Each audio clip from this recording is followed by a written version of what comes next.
इस वीडियो में हम डिस्कस करेंगे integrator and differentiator circuit using operation amplifier. और सबसे पहले चलते हैं हम इंटीग्रेटर पे। वीडियो को लाइक करें, चैनल को सब्सक्राइब करें, और अगर कोई डाउट है या आपको वीडियो कैसी लगी उस बारे में कुछ बताना है तो प्लीज़ कमेंट करें। तो सबसे पहले हम इंटीग्रेटर पे चलते हैं, और उससे पहले हम थोड़ा सा एक इसमें जो यूज़ होने वाली बेसिक चीज़ है उसको समझ लेते हैं। तो कोई मैं कैपेसिटर ले रहा हूँ, यहाँ पर एक कैपेसिटर है ना। यहाँ पर इस पॉइंट पे वोल्टेज का नाम दे देता हूँ, ये Vx है, इस पे यहाँ पर Vy है, ठीक है। तो ये दो वोल्टेज टर्मिनल पे यहाँ अप्लाई है, और जो करंट फ्लो हो रही है इसका नाम दे देते हैं, है ना। कैपेसिटर में करंट फ्लो हो रही है तो इसका नाम IC ही दे देते हैं। इस तरह का है। तो जो कैपेसिटर के अक्रॉस वोल्टेज है, अगर मैं इसको कैपेसिटर को C बोल लूँ, है ना, तो Vc इक्वल्स टू कितना बनेगा। अगर हम इसको देखें तो करंट इधर फ्लो हो रही है, तो कहने का मतलब है जो Vx है वो ग्रेटर वोल्टेज है ना, देन Vy। तो जो इसके अक्रॉस वोल्टेज आएगी कैपेसिटर के अक्रॉस वो आएगी Vx माइनस Vy, ठीक है जी। अच्छा, हो सकता है ये ग्राउंड हो, अगर ये ग्राउंड है तो ठीक है, फिर Vc equals to directly equals to Vx हो जाएगा, ये 0 हो जाएगा, है ना। तो ये वाला पोर्शन 0।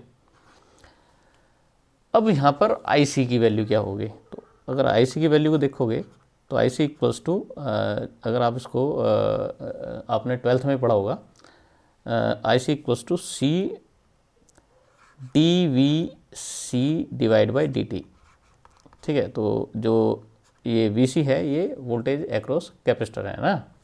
तो अगर इस तरह का केस है तो जो मैं पहला वाला केस ले लेता हूँ, इसको हटा देता हूँ, Vx माइनस Vy, तो यहाँ पर ये हो जाएगा C dVx minus Vy divide by dt, ठीक है। तो इसको ध्यान रखना है ना। तो ये इक्वेशन हमारे काम की है, इसको हम याद रखेंगे इन दोनों के केस के लिए, डिफरेंशिएटर और इंटीग्रेटर के लिए।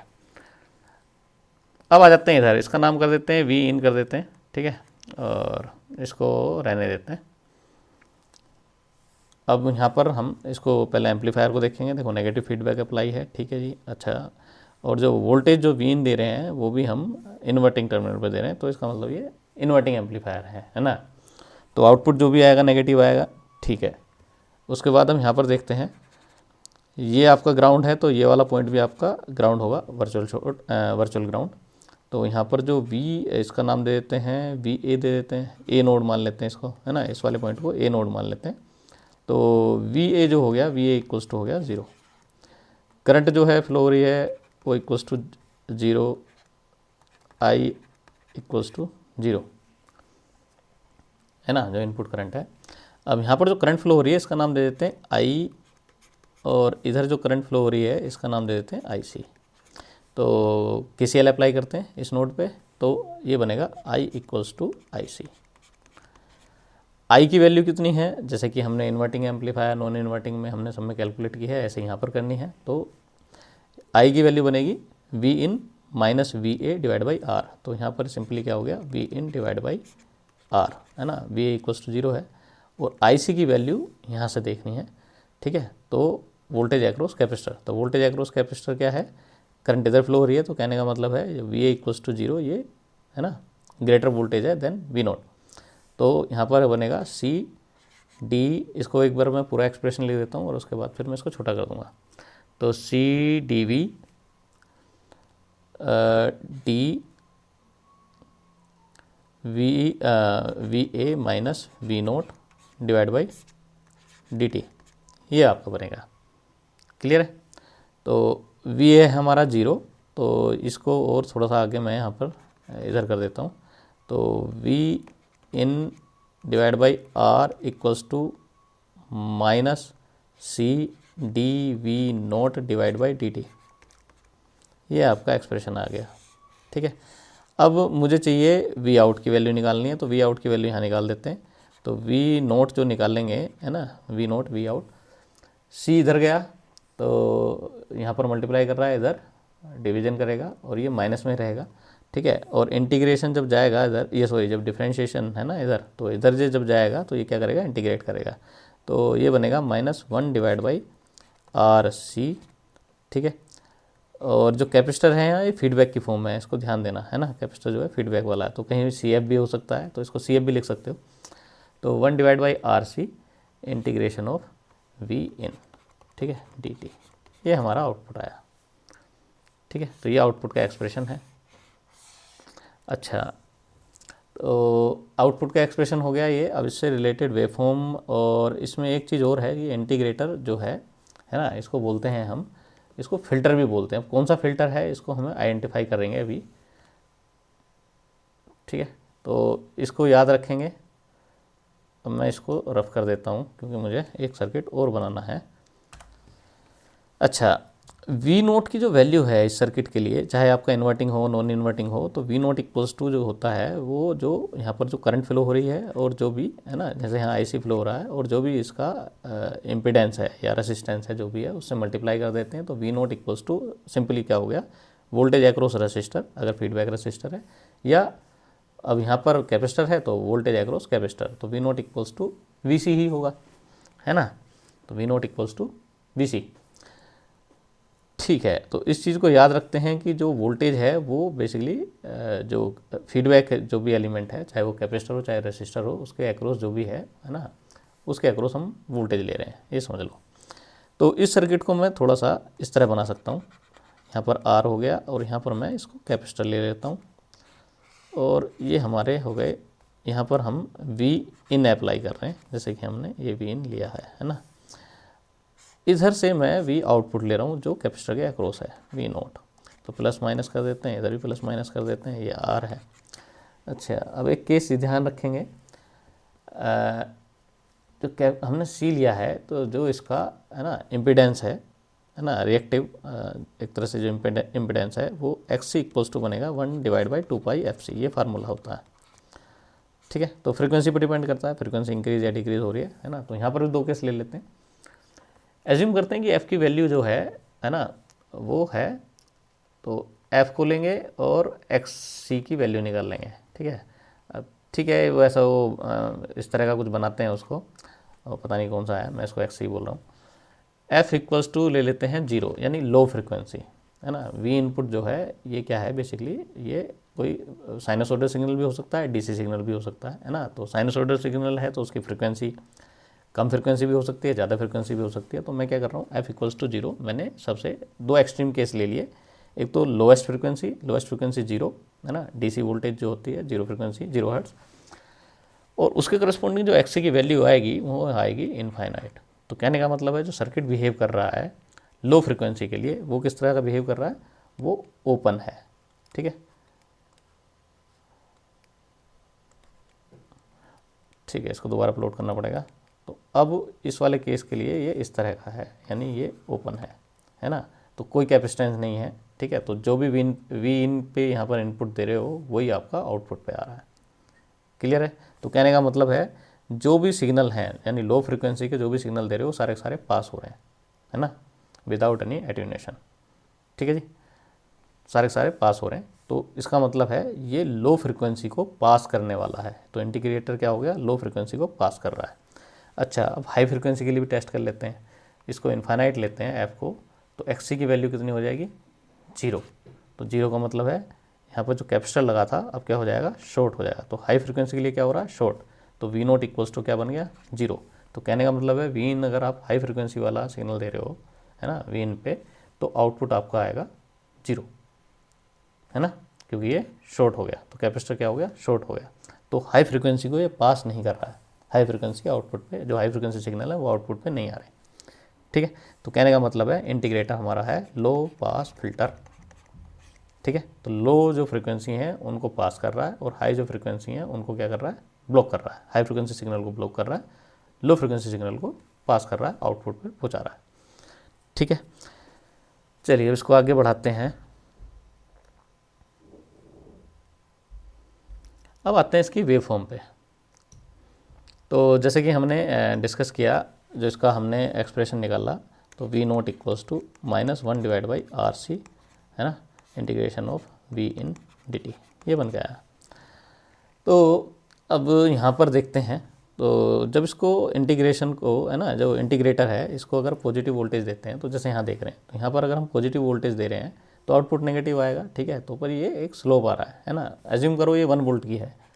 ठीक है, तो इसका इंटीग्रेशन क्या बनेगा, -1 डिवाइड बाई आर सी, है ना, और ये अगर टी है तो टी बना लेते हैं, T divide by R C बन जाएगा। ठीक है, तो टी क्या है, टी अब आपका एक है रैंप सिग्नल, है ना, तो जो भी इसकी वैल्यू है इतने तक ये रैंप चलेगा, और स्लोप जो होगा, स्लोप डिसाइड होगा 1 बाई आर सी से। ठीक है, तो 1 डिवाइड बाई आर सी क्या है, इसका स्लोप है, ये वाला जो स्लोप है ये 1 डिवाइड बाई आर सी है। क्लियर है, तो यहाँ पर 1 वोल्ट हमने अप्लाई किया है, तो 1 वोल्ट अप्लाई किया तो इसका आउटपुट इस तरह का आएगा। यानी अगर हम पॉजिटिव डीसी देंगे, है ना, पॉजिटिव डीसी देंगे तो आउटपुट आएगी नेगेटिव रैंप। अगर हम नेगेटिव देंगे, है ना, यहाँ पर मैं इसको -1 दे रहा हूँ, तो आउटपुट जो आएगा वो आएगा पॉजिटिव रैंप। ठीक है, तो ये ध्यान रखना, ये पॉजिटिव रैंप। ठीक है, और जो स्लोप है, स्लोप ये इस फैक्टर से डिसाइड होगा 1 डिवाइड बाई आर सी से। क्लियर है इतना? ठीक है जी, अब यहाँ पर आ जाते हैं। तो यहाँ पर पॉजिटिव स्लोप है ना, ये सॉरी ये पॉजिटिव है ना, जो भी सिग्नल है, तो इसको थोड़ा थोड़ा करके देखते हैं, इतना पार्ट करके देखते हैं। तो ये पॉजिटिव है इनपुट, है ना, अब उसका कुछ भी एम्पलीट्यूड ले सकते हो, 1 2 वोल्ट जो भी लेना है। तो अगर 1 ले रहे हो तो टी हो जाएगा, अगर, है ना, जो ये आएगा इस तरह का है। और जो रैंप है वो डिसाइड होगी 1 डिवाइड बाई आर सी से। तो जब आप स्क्वायर वेव देंगे तो स्क्वायर वेव में ये क्या होगा, तो जब ये पॉजिटिव होगा तो ये नेगेटिव रैंप जाएगी, जब ये नेगेटिव होगा फिर ये रैंप पॉजिटिव हो जाएगी। ठीक है, तो इस तरह का ये आपका सिग्नल बन के आएगा। ठीक है, तो ऐसे ही ये रिपीट होता रहेगा। अच्छा, साइन वाला जो है वो क्या बन जाएगा, वो कोस बन जाएगा। तो इस लाइन को मैं अभी थोड़ा सा मैं यहाँ पर ले लेता हूँ, जो नॉर्मली जब हम ये तो इंटीग्रेटर का जो हमारा है माइनस वाला साइन है उसकी वजह से है। ठीक है, तो मैं एक नॉर्मल इंटीग्रेटर की पहले वेव फॉर्म ले लेता हूँ। तो जैसे यहाँ पर देख रहे हो, है ना, ये साइन वेव है, तो साइन का क्या बन गया, कोसाइन बन गया।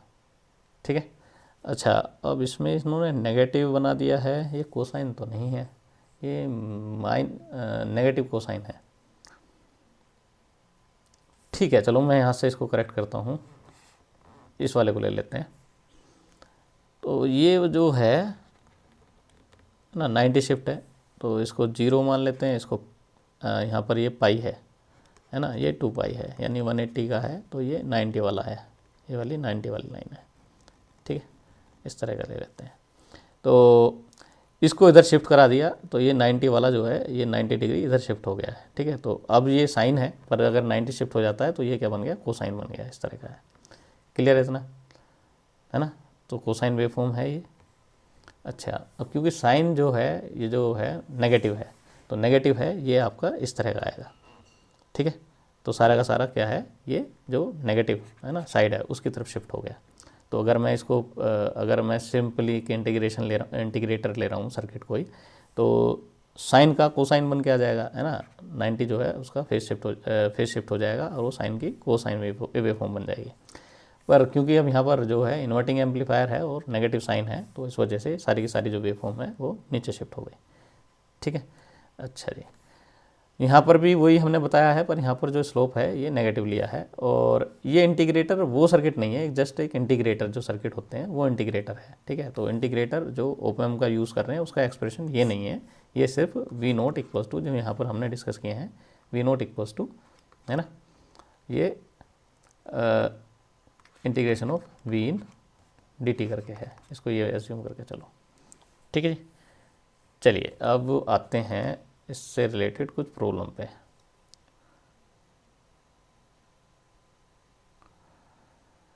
ये बोलस्टेट की प्रॉब्लम है। बोलस्टेट की प्रॉब्लम में दिया है कि V1 की वैल्यू है +1.5 वोल्ट। अब इसकी फ्रीक्वेंसी कुछ नहीं दी है, तो कितने टाइम तक रहेगी कितने टाइम तक नहीं। ठीक है, तो ये मान लेते हैं कि कोई पल्स है ना, तो इनपुट को कोई एज्यूम कर लो कि इनपुट है, ये इनपुट आया है आपका। ठीक है, तो ये इनपुट वेव फॉर्म आई जितने टाइम ये इसके साथ कॉन्टैक्ट में रहा, है ना, तो ये क्या है, रोटेटरी स्विच है एक तरह से।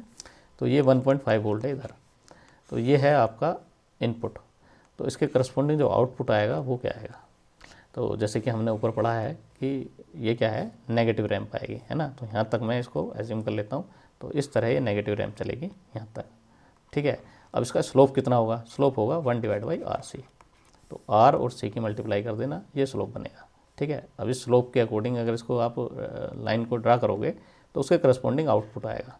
ठीक है, तो इसको कैसे कैलकुलेट करना है वो भी मैं बता देता हूँ। ठीक है, तो ये आपका आउटपुट, वैसे तो आउटपुट यही है ना, पर यहाँ पर जो है ये नेगेटिव में जो भी आएगा ये है। अच्छा जी, अब इसका आउटपुट देख लेते हैं एक बार हम। एक नई प्रॉब्लम ले लेते हैं, क्योंकि हाँ ना तो फ्रिक्वेंसी पता है ना कुछ और पता है, ठीक है। तो इसमें थोड़ा सा हमें ये इनपुट का जो बेसिकली कितने इसकी जो पल्स की विड्थ है ना, टाइम कितने टाइम बेसिकली यहाँ पर हम इसको जो इनपुट दे रहे हैं ये कितने टाइम तक का रखना है, तो उसको देखना है बस। अभी वो हमें क्लियर नहीं है टाइम, तो ऐसे ही हमें कोई एज्यूम कर रहे हैं और हम इसको हमने क्या कर दिया, जब पॉजिटिव इनपुट दिया तो आउटपुट जो है वो क्या आया, नेगेटिव रैंप आया, ठीक है। पॉजिटिव डीसी दी तो आउटपुट जो है नेगेटिव रैंप आएगा। तो जब तक वो आप दे रहे हो, जब वो जीरो हो जाएगा तो आउटपुट भी जीरो हो जाएगा, है ना, वहाँ पर आउटपुट जीरो हो जाएगा। और रैंप का जो स्लोप रहेगा वो 1/RC। तो अब यहाँ से थोड़ा सा हम एक प्रॉब्लम ले लेते हैं, इसी पे बेस्ड एक प्रॉब्लम है। तो मैं ज़रा बुक ओपन कर लूँ।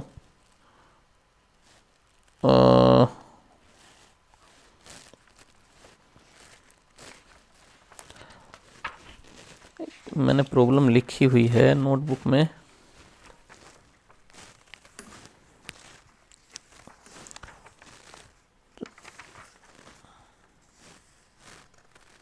हाँ, यहाँ पर जो प्रॉब्लम है, प्रॉब्लम में है कि जो V1 है ना, V1 जो है उसकी जो फ्रिक्वेंसी है, अभी तो यहाँ पर कुछ नहीं दिया हुआ, यहाँ पर एक रोटेटरी स्विच है। तो फ्रिक्वेंसी जो दी है इनपुट की वो दी हुई है 5 किलो हर्ट्ज़, राइट। तो इससे थोड़ा सा आइडिया लग जाएगा कि अगर फ्रिक्वेंसी है तो किस तरह से हम आउटपुट निकाल लेंगे। और जो इस तरह की जो वेव फॉर्म है ना, इसे इनपुट पे मान लेता हूँ, इनपुट पे ये वाली वेव फॉर्म है और इसकी फ्रिक्वेंसी है इस तरह का है, स्क्वायर वेव है बेसिकली। तो स्क्वायर वेव इसको मान लेते हैं कि ये वी इन है ना। इसको अब यहाँ पर मैं वी इन कर देता हूँ, इसको हटा देते हैं, इसको बिठा देते हैं, यहाँ पर इसको वी इन रखते हैं। तो वी इन जो है अब ये अप्लाई कर रहे हैं हम, ठीक है। और इसका जो एम्पलीट्यूड है वो है 500 मिली वोल्ट, 500 मिली वोल्ट है, और ये फिर -500 मिली वोल्ट है, ठीक है जी। अच्छा, आर और सी की वैल्यू चाहे आप ये रखनी है तो ये रख लो, या इसको चेंज कर लेते हैं, ठीक है। तो आर की वैल्यू को ले लेते हैं हम 10 किलो ओम, और इसको ले लेते हैं हम 2.2 माइक्रो फैराड, ठीक है। तो अब ये है चेंज। अच्छा, अब इसकी ज़रूरत नहीं है, इसको हटा देता हूँ। ठीक है जी, अब यहाँ पर हमें पीक टू पीक आउटपुट की वैल्यू निकालनी है ना। पीक टू पीक, जैसे यहाँ पीक टू पीक है, ये यहाँ पर 500, ठीक है, और इधर भी -500। तो पीक टू पीक अगर वैल्यू निकालोगे तो कितना बन गया, है ना, 1000 मिली वोल्ट। तो यहाँ पर अब इसका भी वी नोट जो है पीक टू पीक निकालना है। तो एक बार पॉजिटिव में, एक बार नेगेटिव में। तो पॉजिटिव में जाएगा तो नेगेटिव रैंप आएगी, और जब ये इसमें जब ये नेगेटिव वाला है तो पॉजिटिव रैंप आएगी।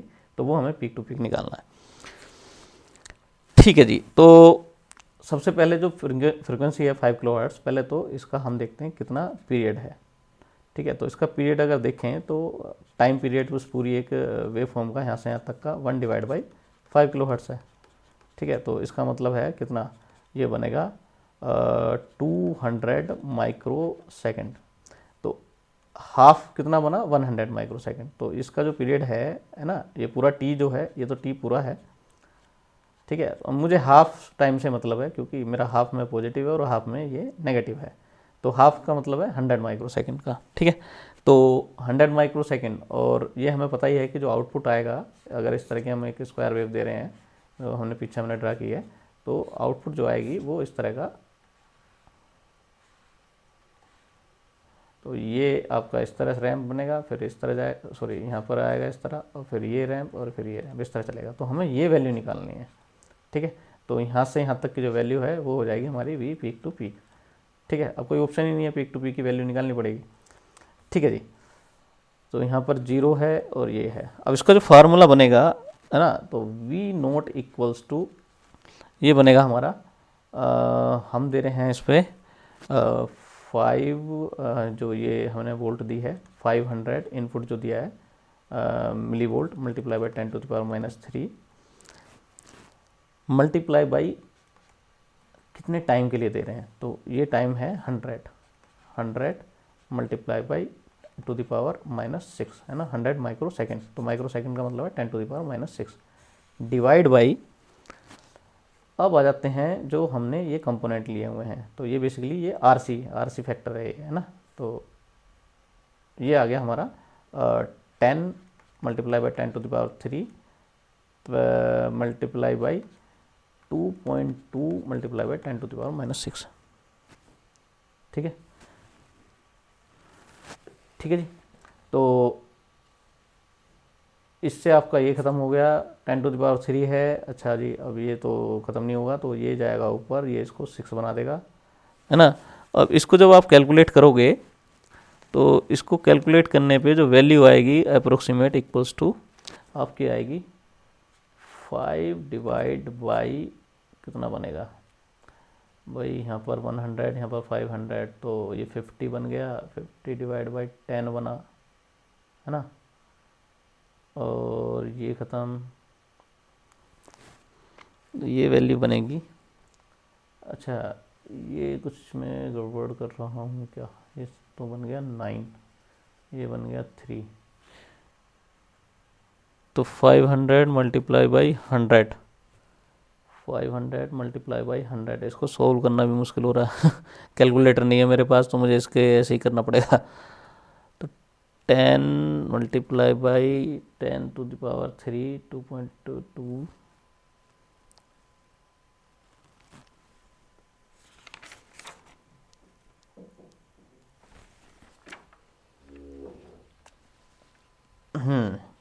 तो ठीक है, 10 to the power 6, 10 to the power 6 ये गया, तो ये उधर हो गया हमारा 5 मल्टीप्लाई बाई, इसको मैं ले लेता हूँ 10 टू द पावर -3, ये तो रहेगा ही, है ना भाई, इससे ख़त्म होगा पर ये -3 हो जाएगा। ठीक है, तो ये डिवाइड बाई 2.2। अब इसको सोल्व कर लेंगे, तो इसको सोल्व करेंगे तो वैल्यू जो आएगी अप्रोक्सीमेट इक्वल्स टू आएगी 0.0 आई थिंक 227 वोल्ट ये आएगी, तो इसको लिख सकते हैं हम 2.27 मिली वोल्ट, ये वैल्यू आएगी। ठीक है, आउटपुट की, तो ये जो पीक बना है ये बना है 2.27 मिली वोल्ट। अच्छा, अब जो इसका स्लोप है 1 डिवाइड बाई RC, ये जो RC की जो वैल्यू ली है 1 डिवाइड बाई RC, ये इसका स्लोप रहेगा। ठीक है, चलिए उसको आगे बढ़ते हैं। अब ये यहाँ पर देख लेते हैं जो स्लोप वाला कॉन्सेप्ट है, अगर उसमें कुछ कन्फ्यूज़न हो रहा हो तो 1 वोल्ट हमने DC अप्लाई की, है ना, तो 1 वोल्ट जब DC अप्लाई करेंगे तो जो हमारा फार्मूला है V0 equals to -1 divide by RC, है ना, इंटीग्रेशन ऑफ VI dt। ठीक है, तो यहाँ पर VI जो है इसको 1 वोल्ट ले लेते हैं, ये DC का 1 वोल्ट देते हैं इधर, तो ये बन गया हमारा T डिवाइड बाई RC। ठीक है, तो जो स्लोप है वो बना -1 डिवाइड बाई RC का, तो ये जो स्लोप रहेगा, अच्छा माइनस साइन मैंने लिया नहीं था, माइनस साइन भी लेना है, -1 डिवाइड बाई RC का, है ना। तो जब इसको कैलकुलेट करोगे तो T तो ठीक है, रैंप है ना, अब ये डिपेंड करेगा ये जाएगा किधर, तो अगर पॉजिटिव वोल्टेज दे रहे हो तो नेगेटिव में जाएगा, क्योंकि -1 डिवाइड बाई RC आएगा। अगर यहाँ पर नेगेटिव वोल्टेज दोगे तो ये पॉजिटिव हो जाएगा, फिर आउटपुट जो है आपका पॉजिटिव रैंप बनेगी। ठीक है, तो अब स्लोप को देखना है, तो यहाँ पर स्लोप के लिए हमने क्या किया है, जो 1 डिवाइड बाई जो RC है ना, इसको जब यहाँ पर रखोगे 1 माइक्रोफेराड और यहाँ 1 मेगा ओम, तो इन दोनों को मल्टीप्लाई करोगे तो 1 ही आएगा, तो ये स्लोप जो है -1 आया। और अगर यहाँ पर रेसिस्टेंस की वैल्यू को 100 किलो ओम कर देते हैं, तो ये -1 डिवाइड बाई RC की वैल्यू आएगी -10, तो उसमें ये स्लोप जो है थोड़ा सा ये, है ना, डीपर हो जाएगा, है ना, और थोड़ा सा स्टीप बोल सकते हैं, है ना, शार्प हो गया, इस तरह का है। तो इस तरह से आप ये इसके अगर कुछ न्यूमेरिकल आते हैं कि स्लोप को पूछे कितना स्लोप है, तो ये स्लोप जो है -1 डिवाइड बाई RC ये स्लोप रहेगा, है ना, ये स्लोप वैल्यू है। तो इसको ध्यान रखना है। चलिए अब नेक्स्ट चलते हैं डिफरेंशिएटर पे। तो जो हमारी डायोड की जो इक्वेशन है, जो इक्वेशन है डायोड की बोलने की, जो कैपेसिटर करंट की जो इक्वेशन है, I C equals to C D V C divide by D T. तो वी सी का मतलब है वोल्टेज अक्रॉस कैपेसिटर। तो यहाँ पर वही अप्लाई करेंगे, तो इधर आई सी फ्लो हो रहा है, ठीक है, बाकी सब कुछ सेम है। इसको आर एफ नाम दे देते हैं चाहे, है ना, इसको वी वन दे दो अगर टाइम डोमेन में अगर आप अभी इसमें कन्फ्यूज़ हो तो अभी इसको ऐसे रहने देते हैं, ठीक है। तो यहाँ पर इसको आई एफ कर देते हैं, ये आई एफ फ्लो हो रहा है इसमें, और इस नोड पे के वी एल लगाएंगे, के सी एल लगाएंगे, सॉरी, है ना। तो के सी एल लगाएंगे तो आई C equals to I F बनेगा, और आई सी की जो वैल्यू है वो आएगी वी, यहाँ पर वी वन है और यहाँ पर ये है, तो ये बनेगा, यहाँ से वैल्यू ले लो, सी, है ना, D V one, sorry one है ये, डिवाइड बाई डी टी, और आई एफ की वैल्यू बनेगी इसमें से इसको minus V naught divide by R F, ये वैल्यू बनेगी। अब इसको थोड़ा सा यहाँ पर ले लेते हैं, तो वी नोट इक्वल्स टू बनेगा माइनस आर एफ सी, है ना, आर एफ जो फीडबैक रेसिस्टर है, तो यहाँ पे भी आर एफ कर सकते हैं, ठीक है, और डी वी, यहाँ पर वन लिया है ना, इन करना है तो इन कर सकते हो, तो V one divide by D T, ये हमारा आउटपुट आ गया। ये आउटपुट का एक्सप्रेशन है डिफरेंशिएटर के लिए, ठीक है जी, ठीक है। अब डिफरेंशिएटर को भी ऐसे ही देख सकते हैं कि ये कौन से तरह का फ़िल्टर है। यहाँ पर एक रेसिस्टर लगा देते हैं, तो इसको जब आप देखोगे, ठीक है, तो यहाँ पर वी वन अप्लाई यानी वी इन अप्लाई कर रहे हैं, यहाँ पर वी नोट अप्लाई कर रहे हैं, ठीक है, इसको वी इन मान लेते हैं। चलो अब यहाँ पर कैपेसिटर है, ये आर है, तो कैपेसिटर का जो है X C equals to one divide by two pi F C. तो फ्रीक्वेंसी की वैल्यू को अगर आप जीरो, है ना, मिनिमम रखेंगे, एफ इक्वल्स टू जीरो रखेंगे, तो एक्स सी की जो वैल्यू है ना, वो हमारी कितनी हो गई, इनफाइनाइट हो गई।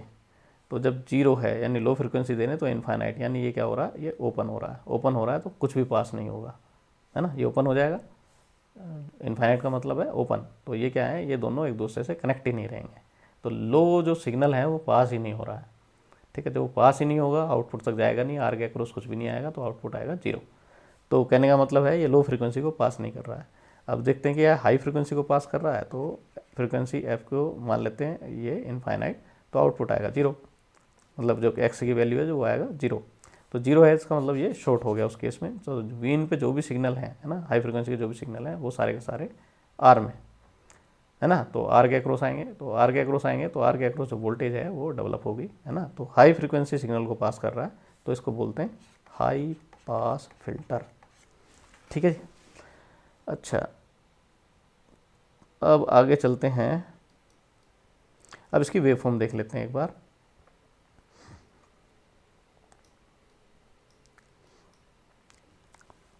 अब जो वेवफॉर्म है डिफरेंशिएटर की, तो जब हम उसको अप्लाई करते हैं, स्क्वायर वेव इनपुट पे देते हैं, तो इस तरह की स्पाइक बन के आती हैं, है ना। तो जब हम इसको पॉजिटिव देंगे तो नेगेटिव स्पाइक बन के आएगी।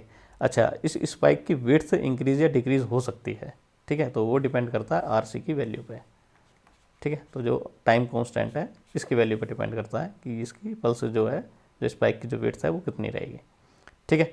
तो इसको आप ऐसे भी बना सकते हो, इस तरह करके बना सकते हैं, इसको और आगे भी लेके बना सकते हो, ठीक है, तो इस तरह का बना सकते हैं। हाँ, तो जस्ट वैसा नहीं होगा जैसा कि इंटीग्रेटर में जो है, हमने जब स्क्वायर वेव दी तो उससे एकदम आई ट्रेंगुलर वेव। तो ऐसा नहीं है कि जब हम उसको, है ना, हाँ, ये हो सकता है कि अगर हम उसको डिफरेंशिएटर को ट्रेंगुलर वेव दें तो वो स्क्वायर वेव में उसको कन्वर्ट कर दें, ठीक है, ये पॉसिबिलिटी है। पर टेस्ट इनपुट में हम ये दो रखते हैं, तो वो मुझे देखना पड़ेगा टेस्ट केस, जब हम उसको ट्रेंगुलर वेवफॉर्म इनपुट पे देते हैं डिफरेंशिएटर को। तो चलो किसी नेक्स्ट वीडियो में मैं उसको एक्सप्लेन करूँगा। अगर डिफरेंशिएटर को ट्रेंगुलर इनपुट देते हैं तो क्या आउटपुट स्क्वायर वेव बनता है या नहीं बनता है, तो वो चेक कर लेंगे, ठीक है। पर स्क्वायर वेव देते हैं तो ये स्पाइक आती हैं, है ना। तो अगर पॉजिटिव वाला है तो इसमें एक नेगेटिव स्पाइक आएगी, फिर जब ये नेगेटिव में जाएगा तो आउटपुट पे एक पॉजिटिव स्पाइक आएगी, तो इस तरह की ये स्पाइक आती रहेंगी, ठीक है। तो ये तो हो गया स्क्वायर वेव का आउटपुट। अब आते हैं जब हम साइनोसॉइडल सिग्नल देते हैं, तो साइनोसॉइडल सिग्नल देंगे तो वो सिंपली क्या बन गया, ये कोस बन गया। बस इसका फेस जो है वो 180 आउट ऑफ फेस है ना। तो कोस बेसिकली क्या होता है, वो इस तरह का सिग्नल बनेगा, है ना। मैं इसको ड्रा कर रहा हूँ, ये है कोस, पॉजिटिव कोस। साइन का अगर बनाते तो कोस बनता है ना, पर क्योंकि उस पर माइनस साइन है ना, तो माइनस साइन है तो क्या हो गया, ये 180 आउट ऑफ फेस। 180 इसको आउट ऑफ फेस करोगे तो कहने का मतलब है ये जो पॉजिटिव है ये नेगेटिव में जाएगा, ये वाला नेगेटिव में और ये ऊपर पॉजिटिव में जाएगा, ठीक है। तो 180 इसको क्या कर दिया, हॉरिजेंटली 180 डिग्री घुमा दिया है ना, फ्लिप कर दिया है। तो फ्लिप करने पे ये इस तरह की वेव फॉर्म आ गई, ठीक है। तो ये साइन है और ये है माइनस कोस, ये लिख सकते हैं, ठीक है, माइनस कोसाइन वेव, ठीक है। यहाँ पर भी इनको शो किया हुआ है। ये बेसिकली है ऑसिलोस्कोप का, है ना, वेव फॉर्म। तो सेम वेव फॉर्म है, बस यहाँ पर मैंने इसको लगा दिया है कि ऑसिलोस्कोप में किस तरह की वेव फॉर्म ये दिखाई देती हैं, ठीक है जी। अब इस वीडियो में, अच्छा, डिफरेंशिएटर पे तो कोई मैंने न्यूमेरिकल नहीं लिया, बुक में भी नहीं दिया हुआ है, तो इसको यहीं रोकते हैं, ठीक है। तो आपको वीडियो कैसी लगी तो प्लीज़ कमेंट करें, वीडियो को लाइक करें, चैनल को सब्सक्राइब जरूर करें। चलिए, थैंक यू।